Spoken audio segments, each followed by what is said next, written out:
Souvent, les gens pensent que c'est grâce à Dieu s'ils gagnent et à cause du diable s'ils perdent.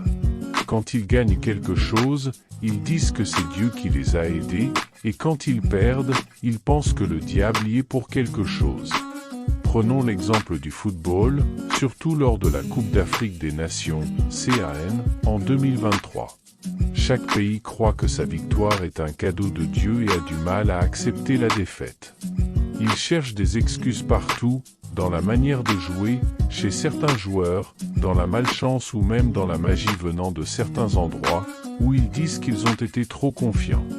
Ils voient la victoire comme quelque chose qui vient d'abord de Dieu, et ensuite du travail et de l'effort des joueurs. Quand une équipe perd, certains disent que l'autre équipe a triché en utilisant la magie. Mais quand une équipe gagne, elle dit souvent que c'est grâce à Dieu. Pourtant, dans cette équipe, il y a des gens de différentes religions et croyances. Alors, comment savoir qui a vraiment aidé, si tout le monde prie un Dieu différent? Après la victoire de la Côte d'Ivoire sur le Mali, il y a eu de tristes accidents à cause de la joie excessive.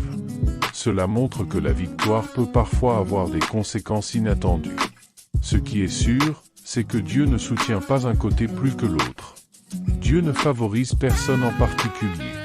Ce qu'il faut retenir, c'est que Dieu veut que les gens se joignent à lui, et non qu'ils prennent parti dans nos compétitions.